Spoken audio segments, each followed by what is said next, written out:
dobro, ali se brzo sad prolazi, nije...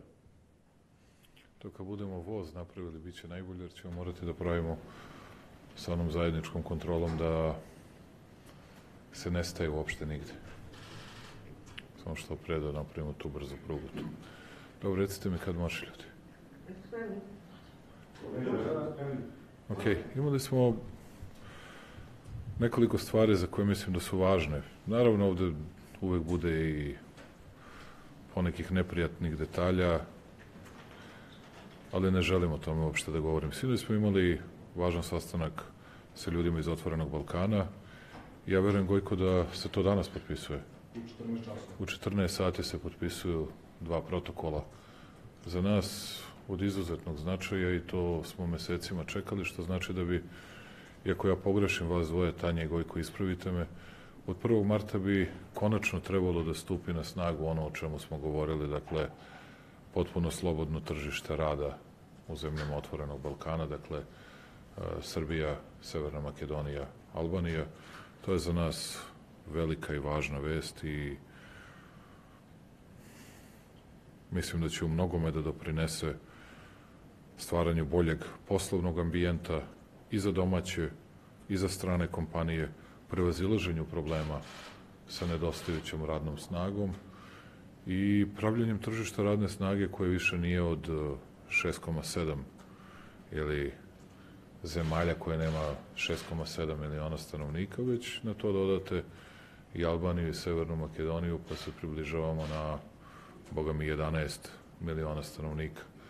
I već to dovoljno govori koliko su to za nas značajne stvari. To će ići ovaj protokol o identifikacionim brojevima i verujem da time ulazimo u novu fazu razgovora kako da olakšamo komunikaciju i između građana, ali i između poslovnih ljudi, između kompanija i u privatnom sektoru, ali razume se i u javnom sektoru. I to je deo svega onoga što je neophodno da radimo u narednom periodu. Ovo što je sinoć posle tog sastanka lidera Otvorenog Balkana, imali smo susreti sa Jimom O'Brienom, dakle, američkim predstavnikom za mnogo šire nego što je Zapadni Balkan, ali za nas je važno da je i za nas zadužen. Zatim smo imali večeru na kojoj su prisustvovali svi, bile su i Kurti i Rama, bilo je još predstavnik Albanaca iz Severne Makedonije, Ali Ahmeti, i 4 ukupno Albanaca bili su Kovačovski i Pendarovski kao domaćini, naravno, i bili su O'Brien i Kopman i mi. I bilo je veoma važno to što smo razgovarali sa Kopmanom i sa O'Brienom i verujem da je važno da smo istakli želju da se formira zajedničko regionalno tržište i da, što bi značilo, se poštuju one 4 slobode, sloboda kretanja, dakle, i roba i kapitala i ljudi i usluga, jer to će podići naše strukturalne kapacitete za dalje rast i razvoj u skladu sa planom koji sam izneo pre 2 dana. I za nas je ovo od velikog značaja i sad ovo što sam pitao na kraju Kopmana i on je izašao na vrlo konkretan način. Nekada ste saglasni, nekada niste sa Holanđanima oko nekih stvari, ali je dobro kada čujete od njih na precizan način odgovore. Dakle, sad pitanja tog timeline-a, vremenskog perioda kada šta mi moramo da uradimo, šta mi moramo da napravimo, a šta je ono kada dolazi novac, a kada dolaze neke druge stvari koje su za nas važnije. Mi u ovom trenutku imamo gotovo 4,5 milijarde na računu. Likvidniji smo od mnogih zemalja Evropske unije, dakle, koje su čak i veće od nas i nemamo potrebu za izlazak na finansijska tržišta, osim za rollover, dakle, nemamo potrebe za novim zaduživanjem, niti bilo šta slično, a nivo javnog duga je veoma kontrolisan na nivou od 52% ili oko 52%, nešto niže u ovom trenutku u odnosu na bruto domaći proizvod. Sad, ako sam ja dobro razumeo, vas dvoje pažljivo pratite, pa mi ispravite i dobacite, recite bilo šta što mislite. Dakle, ukoliko mi budemo uspeli da do aprila usvojimo i legislativu, što znači da bi bilo važno da parlament izabere vladu, što se nas tiče, najkasnije do, kažem, bilo bi dobro, nije to ustavni okvir, do 15. marta, da probamo do kraja marta da izglasamo važne zakone, da bismo u aprilu mogli oni da donesu u Evropi određene odluke, tako da bi to prvo raspoređivanje manjih suma novca moglo da bude već u maju ili početkom juna, dakle pre njihovih izbora koji se održavaju u prvoj nedelji juna, ako se ne varam. Šta? 9. juna, kako god, drugoj nedelji juna. Dakle, ono što je za nas još važnije, to su takozvane zelene trake, zelene linije za naše kamione. To bismo strahovito smanjili operativne troškove ukoliko bismo ih imali sa Evropskom unijom i na tome ćemo da radimo sa Hrvatskom i Mađarskom, ali za sve to je potrebno upravo ovo i sa gospodinom Kopmanom. To je ono što je za nas od suštinskog značaja. Nije da li ćemo moći da dobijemo 50 miliona, 100 miliona, to nije novac za podcenjivanje, ili 500 miliona, to je veliki novac i hvala Evropskoj uniji na tome, ali za nas su mnogo značajnije ove strukturalne stvari, jer naša ekonomija je, za one koji su manji od nas, te pare znače mnogo više. A za nas znače ove reforme i ove promene mnogo više, jer u tom slučaju mi smo ti koji možemo da zarađujemo svoj novac i to mnogo veće sume novca od onih koje se ovde pominju. U svakom slučaju to su dobre vesti za nas i dobro je da se govorilo da je jedina tema bila ekonomija. Da vidimo šta je to što možemo da uradimo za ljude. Sad, stopa rasta, takođe ste mogli da čujete danas da su ljudi iz Svetske banke rekli ono što sam čuo i u Davosu, da je ova godina najlošija za svet što se tiče stope rasta u poslednjih 30 godina, govorimo o celom svetu. Pri tome je verovatno jedna od dve najlošije uz COVID godinu i prošlu 2023. za celu Evropu. Za nas nije bila tako loša. Mi imamo veću stopu rasta, značajno veću stopu rasta nego što ima prosek evropski, nego što je prosek evropski, posebno nego što je prosek Evropske unije i posebno nego što je prosek eurozone. Ali moramo da ubrzamo rast. I kao što sam rekao pre 2 dana, naš cilj uvek mora da bude 4, i to je već i MMF i Svetska banka kaže u redu za 25., 26. i 27., ali za 24. kažu 3,5%, što je opet mnogo više od onoga što je procenjeno za rast Evropske unije, čak za 4 puta više nego što je procenjen rast Evropske unije, ali mi bismo za to rekli dobro, ali moramo se postaviti, probamo da bude 3,6, 3,7, 3,8, da uložimo sve što možemo, a ovo je jedan od instrumenta koje moramo da koristimo da bismo taj rast ostvarili, da bismo sve projekte mogli da napravimo o kojima smo govorili. Jesam li nešto pogrešio u brojevima ili u... Ok, hvala vam. I da, ja ću u Severnu Makedoniju ponovo da dođem za koji dan, 2, 3, 4 dana, 27. u Svetom Savi, bit će ovde Svetosavska akademija na kojoj ćemo se i predstavnicima srpskog naroda obratiti i predsednik Pendarovski i ja. Dakle, bit ćemo gosti na Svečanoj akademiji. Eto, to je to. Izvolite ako imate neko pitanje. Kako je komentarisao Branislav Brajan Open Balkan? Da li je dao podršku? Apsolutno. Što se Amerike tiče? Apsolutno. Apsolutno. I mogu da kažem da je bio veoma fair. To su korisne stvari. Nemate vi šta na ovo da kažete. Ja sam ponosan što je to naša zajednička inicijativa. I ne želim da preuzimam bilo kakva autorska prava. A kolika je tu korist za Srbiju? Ogromna. U svakom smislu. Samo ne želim o tome da govorim previše. Ogromna korist u svakom smislu. Korist ogromna i za Severnu Makedoniju i za Albaniju, ali za nas je posebno ogromna korist. Mislim, srećan sam što smo tako nešto mogli da uradimo. Ajde Gajića da pustimo. Ja sam htio da vas pitam, N1, da. koliko se sudara inicijativa Open Balkan i ovo što zovemo berlinski proces, znamo da ni u Nemačkoj, a neki u Briselu nisu baš bili srećni tim nužnim formatom Open Balkana. Da li će se Open Balkan utopiti, da tako kažem, u ovaj širi format, onaj je 6 lidera, odnosno 5 država plus Kosovo. I zanima me da mi kažete da li zaista očekujete da će do 15. marta biti formirana vlada, kada bi mogla da bude zakazana konstitutivna sednica Skupštine, i da li ćete prihvatiti međunarodnu komisiju koja bi ispitala nepravilnosti na izborima, jer videli smo u izveštaju Saveta Evrope stoji da temeljno treba ispitati nepravilnosti koje su.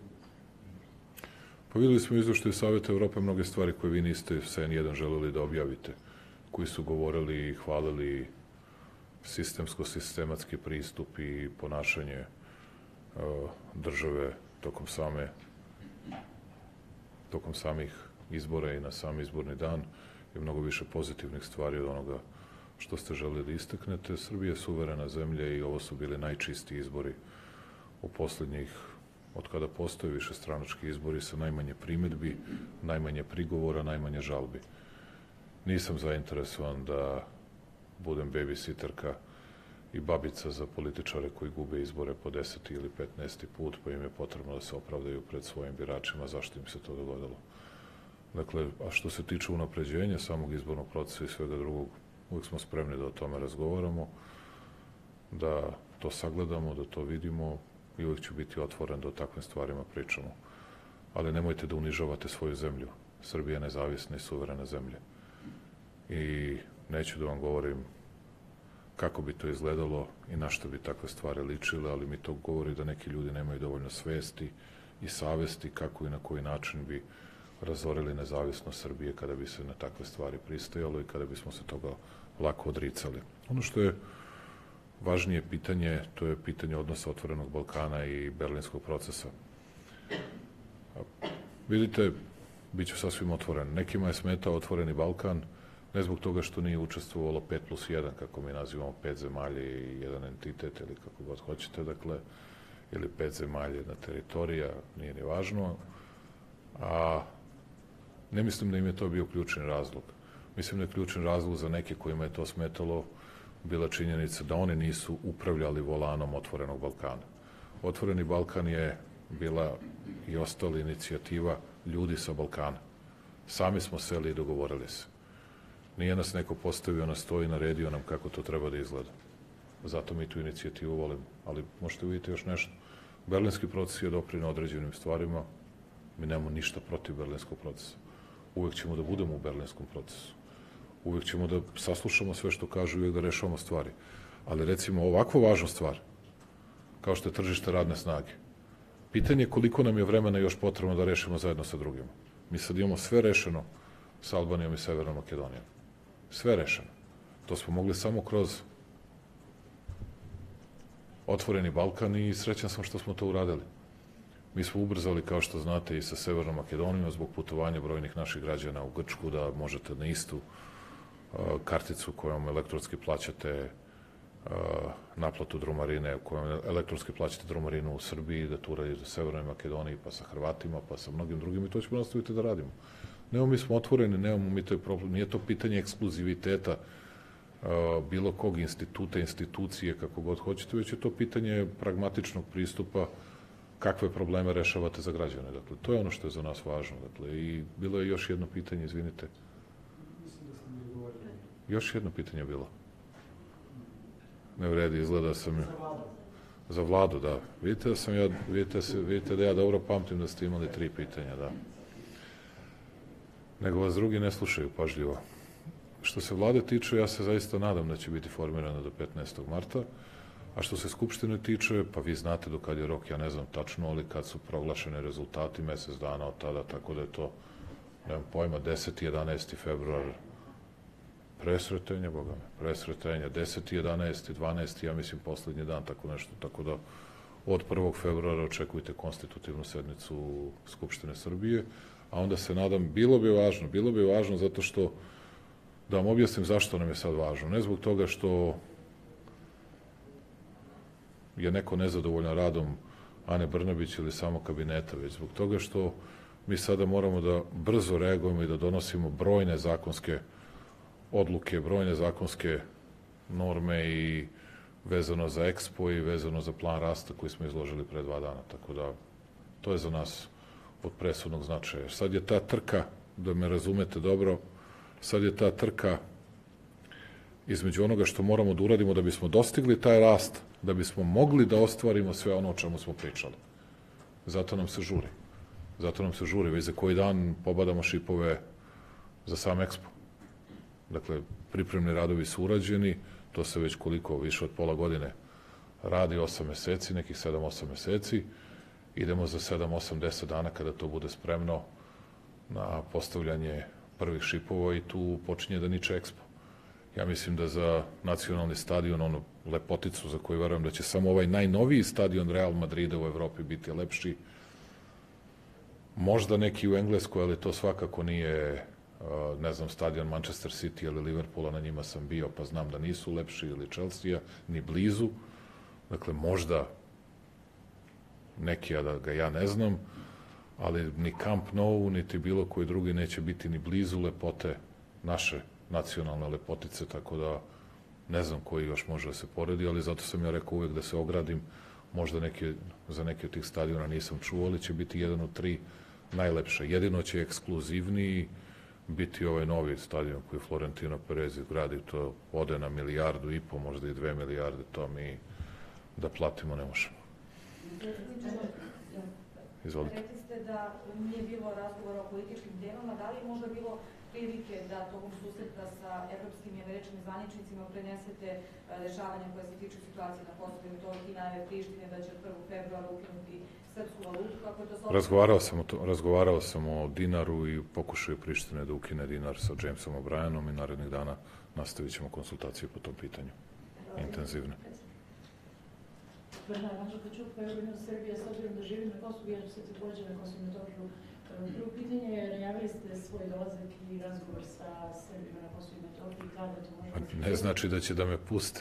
Ja sam samo izrazio svoju želju. Ja sam uvek slobodan i spreman da razgovaram sa našim narodom na Kosovu i Metohiju. Na Kosovu i Metohiji za mene ne postoji ništa važnije od toga. Hvala. I drugo je pitanje, rekli ste da ste zadovoljni da se danas razgovaramo isključivo o ekonomskim temama.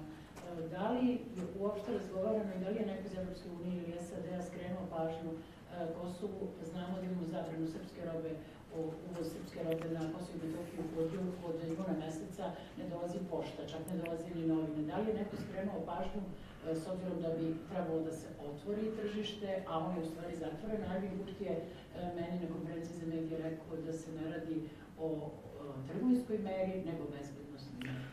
Vidite, Anđelke, danas je bilo takvih stvari, ja ne želim da današnji dan, ne zato što nisam svestan realnosti, ne zato što imam neki problem da na to odgovorim, jer sam se ja naslušao takvih besmislici i gluposti prethodnih dana u kojima su neke mediji uz njihove političke lidere i mene i Srbije optuživali za ukidanje dinara na Kosovu i stanete i pitate se da su ovi ljudi normalni. Nemate drugi odgovor, nego samo se pitate jeste li vi ljudi normalni. Kakve to veze ima s nama? Je li to deo nekog sporazuma? To ne znam šta. Ne, nego je to histerični napad na srpski narod i ništa drugo na Kosovu i Metohiji. Ali dobro, uvek ćemo biti u svoj narod, trudit ćemo se, tražit ćemo i nalazit ćemo odgovore. Ma koliko bili teški, ma koliko neko na silu takve stvari provodio. Mi smo, Gojko, koliko? Od 21. godine. Od 21. godine 10 važnih dogovora i inicijativa kroz CEFTA nije moglo da prođe. Ako sam u pravu. 10 za usvajanje imate, ni jedna ne može da prođe samo zahvaljujući tome što jedna članica CEFTA to blokira. Ajde pogodite ko je to. 10. Svi drugi saglasni, svi hoće.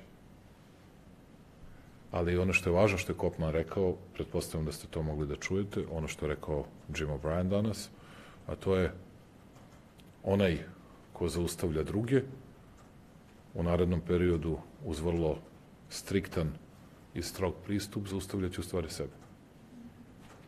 Tako da ja mislim da je to važna poruka. I nadam se da će se to promeniti. Izvolite.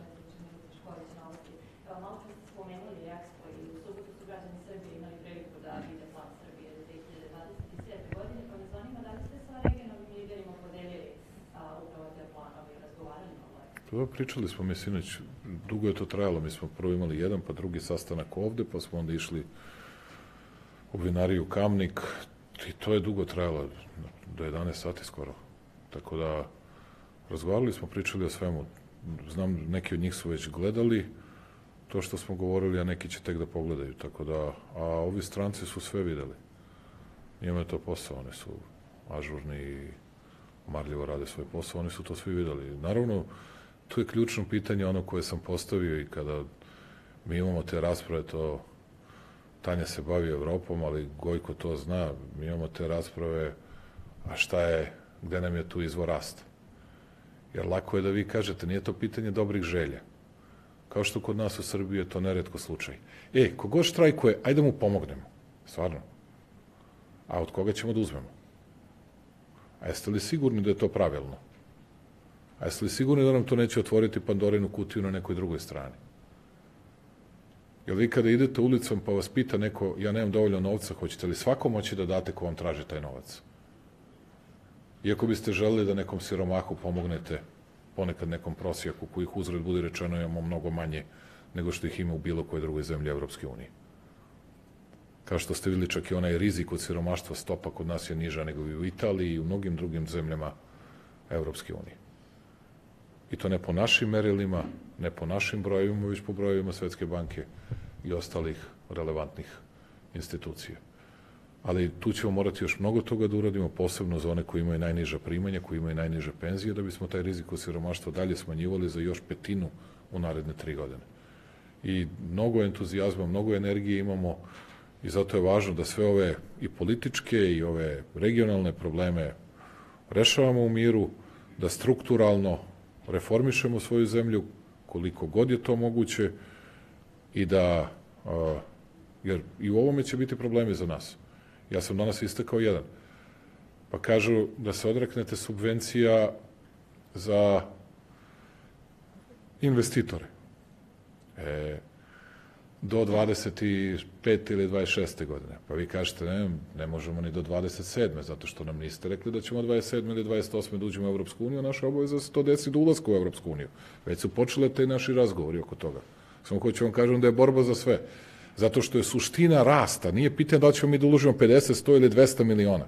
Ako nemate investitora koji je dugoročno obezbedio tržište i koji neće da vam ode posle godinu, 2 ili 3, nego će da ostane tu 10, 20 i 50 godina ili 100 godina, onda ste napravili veliki rezultat i te pare vam se višestruko vraćaju. Mi toga se odreknemo? Ne možemo.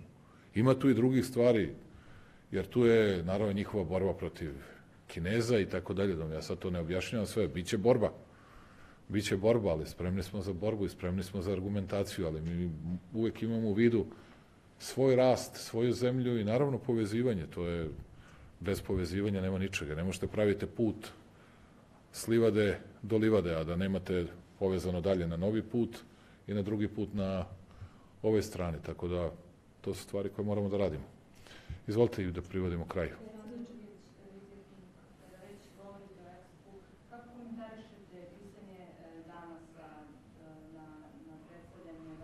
Šta pišu?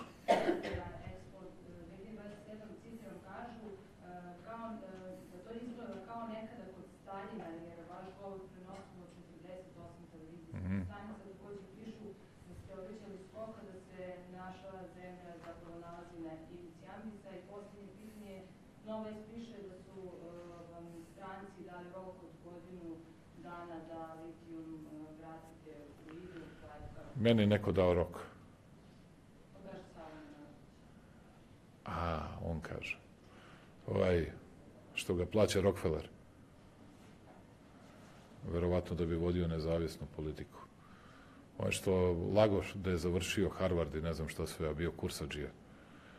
Nema veze, šta ćete, u Srbiji imate svašta. Meni niko ne postavlja nikakve stvari, a ja sam uvek toliko otvoren i iskren, pošto se ne plašim i ne brinem za njihove napade. O litijumu sam uvek govorio isto mislim i danas. To je belo zlato, to je naše blago. Ako smo dovoljno glupi da budemo jedini na svetu koji ćemo svoje nafte i svoga zlata da se odreknemo, pa odlično. Nemam nikakav problem sa tim. Prethodna vlada nije imala snage da izdrži pritiske raznih pametnjakovića koje su plaćali Rockefelleri i ostali, ne bi li se zaustavio razvoj i napredak Srbije, jer oni ne žele uspešnu Srbiju. Ja želim uspešnu Srbiju, da Srbija ide brže od drugih, da Srbija raste brže od drugih, A oni žele da zaustave rast i uspeh Srbije. Ako ćete da me kaznite zbog toga što ja želim uspeh Srbije, što želim napredak Srbije, pa ja sam ovo isto govorio u kampanji. Nijednog sekunda se ne odričući svojih stavova. A šta će nova vlada da uradi, to ćemo da vidimo. Kakvih godinu dana, gde da gube godinu dana ako bi mene slušali? Kakvih godinu dana, majko rođena? Šta je, znate šta nam je sad godinu dana? Tako da, ako bi mene slušali, ali ja to ne mogu da vam kažem sa sigurnošću, još ne znam ni ko će da bude predsjednik vlade. A kamoli nešto više od toga. Što se mene tiče, sutra ujutro bismo počeli. Sutra ujutro. Ali uz najvišu moguću zaštitu životne sredine, uz zaštitu građana, Nemci da nam odgovaraju za to i da nam pokažu na nemačkom primeru i nemačke standarde da uvedu ovde u Srbiji, da dođe, da pozovemo i Olafa Scholza i Francisku Bentner i sve ostale da dođu, da nam oni garantuju da će to tako da bude, da razgovaramo sa narodom, da obezbedimo ogromne plate, velika primanja za ljude, veliki uspeh Loznice, Mačve, Podrinja, čitavog. A hoće li biti ili neće, na moju žalost ne zavisi od mene. Da sam premijer i da sam kandidat za premijera, rekao bih vam onog dana kad me postave, sutradan ujutru. Eto, toliko o mom strahu od tih i takvih. Što se tiče ambisa do kojeg sam doveo zemlju, moje pitanje za sve vas je ovde. Sve vas koji radite iza Šolaka, koji radite za narod, za nekog drugog, za državu, za bilo koga, samo mi recite jednu sferu društvenog života u kojoj su danas lošiji rezultati nego pre 10 godina. Jednu. Neću pitam za svaku. Jednu. Samo jednu. Mediji, hvala vam. Kako mediji kad imamo vas tako slobodne? Mi nismo nikog tako slobodnog imali 2011. i 2012. kad vas imamo tako slobodni i hrabre. Kako 2012. nije bilo slobodnih i hrabrih, a sad vidite koliko vas imamo. Na čemu? Na kablu ste. Pa svi mnogi drugi su ovde na kablu. A moram da vas podsjetim, pošto sam vas pitao šta je drugačije. Svi ovi koji imaju nacionalnu frekvenciju imali su kad ste vi koje su zaposlili na kablu odlučivali da oni dobiju nacionalnu frekvenciju. O nacionalnoj frekvenciji prevrćete očima koliko hoćete.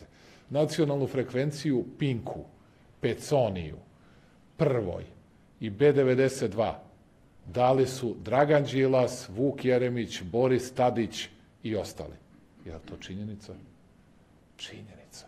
A šta vas briga? Kad vam činjenice ne odgovaraju, tim gore po činjenice. Dakle, ustanovili smo da smo i u oblasti medija mnogo bolji, jer imamo vas preslobodne, nosioce slobodarske misli. Sve to nismo. Dakle, sve to nismo imali ili ništa od toga nismo imali 2010. 11. ili 12. Ali bih vas uputio, poštovana Aleksandra, da samo pogledate nivo plata tada, nivo plata danas. Pogledajte nivo bruto domaćeg proizvoda tada, danas. Danas je više nego dvostruko veći nego pre samo 11 godina. Više nego dvostruko veći. Za samo 11 godina. A za samo 4 godine verujemo da će biti trostruko veći nego što je bio, jer nam sad dolaze godine velikog rasta. Nema fiskalne konsolidacije, nadam se da neće biti kovida ili nekog novog čuda, nadam se da neće biti nekog novog rata ili ne znam čega. Tako da dolaze dobra vremena. Da poredimo koliko je bolnica, da poredimo koliko je puteva izgrađeno, koliko je pruga izgrađeno, da poredimo situaciju u sektoru digitalizacije i KT sektoru i tako dalje. Nije čak ni smešno za poređenje, jer su tu brojevi puta 50, puta 60, puta 100, u svakoj oblasti, u sportskoj infrastrukturi, infrastrukturi kulture. Tada smo imali nekoliko zavičajnih muzeja širom Srbije otvoreni, to je sve od kulture što je moglo da bude, sve ostalo su pozatvarali, ali su zarađivali pare tako što su pravili ugovore i zarađujući na ugovorima sa muzejima koji su bili zatvoreni, ali privatne kompanije njihove, a oni bili državni funkcioneri, poput recimo Dragana Đilasa. Vidite kako čudo je kako je istina nezgodna kad morate da je saopštite. I toliko što se tog ambisa tiče. Ja nisam znao da je u Staljinovo vreme bilo 48 televizije, ali dobro je da one znaju. Ako su već htjeli da me uvrede, ja da vam kažem, meni je bilo važno da ljudi u Srbiji to vide. Nikoga nisam pozvao niti mu rekao da nešto prenosi ili ne prenosi. A očekivao sam kao reakciju, a ne vidim šta bi bilo zanimljivije za ljude, jer od toga zavisi njihov život u naredne 3 godine. Posle toga svako može da kritikuje, napada, da govori šta hoće. Ali obratite pažnju na jednu stvar. Suštinski, strukturalno, niko nije ozbiljno ni analizirao brojeve, niti uradio bilo šta čime bi rekao da to neće da se dogodi. Zahvalan sam ljudima poput Ljubodraga Savića, zahvalan sam ljudima koji su biznismeni, od Spasojevića kog sam mogao da gledam, zahvalan sam čak i ljudima o kojima nemam uvek najbolje mišljenja, koji su najavili da će da rade i grade i da kao privatni sektor, jer to je važan deo i današnjih zaključaka, pomognu nama. Dakle, znate dobro kakav odnos imam s Miškovićem, ali ako ti uradiš Sava centar, platiš ogroman novac državi, uradiš, ti ga održavaš, pa mi postajemo ponovo otvoreni za kongresni turizam. Čestitam. Ako ti Matijeviću, a zna se šta mislim, hoćeš da uradiš Slaviju za 3 godine, da bude velelepna, pa urade i ovi drugi ljudi što imaju od Stankovića do Čeha, koji imaju tamo prostor, pa Slavija će nam biti jedan od najlepših trgova. A molim vas, ljudi, zainteresujte se za Banja naše, neki drugi ljudi. Ajte da to, jer država je loš vlasnik. Država je loš vlasnik. Neka bude vlasnik samo onoga što mora da bude vlasnik. Dajte da privatnom sektoru, domaćem privatnom sektoru pomognemo. Kupite to, pomozite nam, mi prikupljamo porez, uzimamo vam pare, baš nam je lepo, a vi ulažete novac. A i vi zarađujte, pravite profit. Plaćajte radnike. I tako Srbija napreduje. To su velike stvari za nas. A to primedbe Vučiću, divljaku, Vučiću, ludaku, tvoja Potemkinova sela, moja Potemkinova sela, ispostavilo se da su 50 puta veća nego vaša stvarna sela. A inače, istorija je bila nepravedna prema Potemkinu, pošto nikad ništa nisu ni čitali, pa i ne znaju ništa o tome. A šta da vam radim? Izvolite. Ajde. Pa upravo svi ti privrednici koje spominjate kažu da fale radnici, posebno u građevinskoj industriji. Hoće li ovi protokoli koji će biti potpisani? Da fale, mislite? Da, nema radnika, doprinese tome i da li su predstavnici Crne Gore i Bosne i Hercegovine zainteresovani za pristupanje slobodnom tržištu radne snage, pošto je to problem. Čim ih pitaju stranci, odmah su zainteresovani. A da li su mi nešto... Pa otkud ja znam?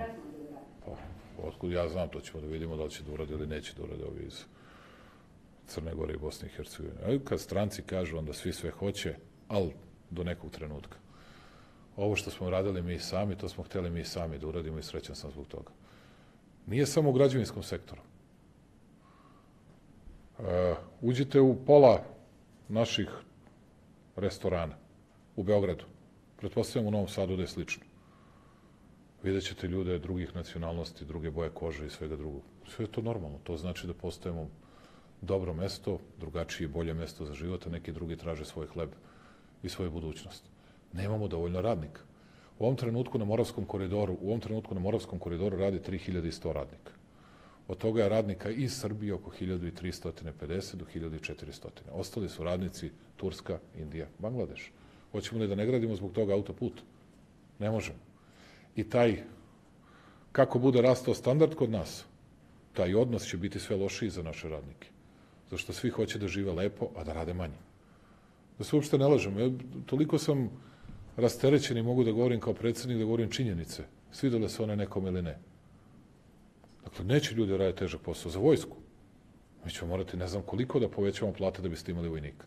Ne postoji na zapadu, ni jedna zemlja na zapadu koja nema problem s vojskom. Ni jedna zemlja na zapadu ne postoji. Ni jedna. Amerika, Engleska, Nemačka, koje god hoćete. Ni jedna. A niko neće da rizikuje. Niko neće da rizikuje. To su misli u bivšoj Jugoslaviji, imaš JNA, pa imaš lepu platu, imaš neka prava, besplatno se voziš, besplatno ovo, besplatno ono, poštovan si svuda, neće nikad biti rata. A kad dođe do toga da je moguće da izbije neka kriza, svaki put 3, 5, 10% ljudi, kako se to kaže, se skida, odnosno napušta službu. To smo i mi videli u nekoliko navrata. Kad god izbije kriza negde, nama 3% se skine ljudi. Srećom, prošli smo 3-4 puta kroz to, pa se iščistilo to. i sad su samo najhrabriji i najbolji ostali. Uvijek nađu neki razlog, uvijek je to... Znate već ono što smo slušali 90-ih, kad god da biste prikrili sopstveni kukavičluk, država je kriva i uvijek je država za nešto kriva i ovo ima samo kod nas i tako da i ti gluposti poštapalica kojih sam se naslušao ceo život. Dakle, sad imamo dobru vojsku, odane, hrabre momke. Evo da pitate ove momke koji su tu sa mnom, svaki od njih je, kad je izbila kriza, prvi dan su došli i potpisali i napisali mi smo spremni da idemo da štitimo otadžbinu u skladu sa odlukama vrhovnog komandanta i načelnika generalštaba. Je li tako bilo? Svi. Svi. 100% iz moje jedinice. Tako da, ali 100%. Jedina jedinica koja je 100%. Tako da sam, što se toga tiče srećao, to su problemi sa kojima se suočavamo, to ljudi moraju da znaju. I bit će sve više stranaca koji će da rade kod nas. Ima jedan dobar restoran u Beogradu, Geozavod, Rus je kuvar, neka šefica sale, isto ruskinje, vidim ja, pa malo na ovom, pa na onom jeziku, vidim drugi konobar, nešto sam rekao, pa nije baš odmah ukačio o čemu je reč, isto neki došao iz Rusije, ovaj četvrti od neku došao iz Ukrajine. Super ljudi, dobrodošli. Mi nemamo dovoljno radnika, dobrodošli, hoćemo da funkcionišemo, hoćemo da rastemo, ali ono zašto ćemo morati da imamo 99% naših ljudi, to su volonteri za Expo. I to ćemo morati da imamo desetine hiljada ljudi. Bukvalno desetine hiljada ljudi da bismo izdržali. Pozvaćemo celu Srbiju da pomogne. Celu Srbiju da pomogne, posebno mlade ljude. Ajde, poslednje pitanje. Predsjedniče, dobar dan, poštovanje, Bojana Paunović-Alo. Tema današnjeg skupa je bio plan rasta Evropske unije za Zapadni Balkan, ipak kao što ste vi rekli, tu je visoki američki predstavnik James O'Brien. Koliko i šta zapravo i u kojoj meri u celoj ovoj priči zavisi od Amerike? I drugo pitanje je, nakon dužeg vremena, ako se ne varam, sreli ste se sa Edijem Ramom, kako je protekao taj susret? Pa nisam nakon dužeg vremena, imali smo mi susrete na raznim mestima, ali to je, kako vam kažem, nije bio direktan bilateralni, nego prisustvujemo nekim multilateralama ili ne znam čemu. Nije dugo vremena. Evo sad ćemo češće se viđemo, tako da, nije to, nemamo problem u odnosima sa Albanijom i naša trgovinska razmena sa Albanijom raste. Nemojte da smetnete s uma. I sve veći broj naših ljudi ide u Albaniju, ali oni izvoze sve više stvari koje su bez visoke obrade, dakle i sirovine i voće i povrće u našu zemlju, jer mi postajemo nešto bogatiji, a mi negde drugo izvozimo sa nekim višim stepenom obrade proizvode iz naše zemlje. Nama Albanija važna kao partner i bit će sve važnije u svakom slučaju, tako da ćemo sa Albanijom da imamo dobro odnos. Što se Amerikanaca tiče, mislim da imaju veliki uticaj na evropsku politiku, nikada to niko u Evropi nije krio i Evropljani ono što rade, uvek rade u debelom dogovoru sa Amerikancima. I ovo što sam čuo u Davosu od Makrona je prvi mali, on uvek nađe 5 stvari u kojima kaže da moraju da rade zajedno sa Amerikancima, ali prvi mali otklon od toga da bi Evropa sama mogla da bude geopolitički igrač su njegovi stavovi i oko veštačke inteligencije i oko energetike, kako i na koji način bi Evropa trebalo da rešava te probleme. Tako da vidjet ćemo u kom smeru će to dalje se razvija, ali za sada savezništvo Amerike i Evrope je nedvosmisleno, jasno, time i uticaj najsnažnije ekonomije sveta na Evropu je nesumnjiv. Hvala vam i srećan rad ovde. I još jednom, ako ima bilo ko od makedonskih, severno-makedonskih medija, pozdrav za našu braću Makedonce. Vidimo se za koji dan.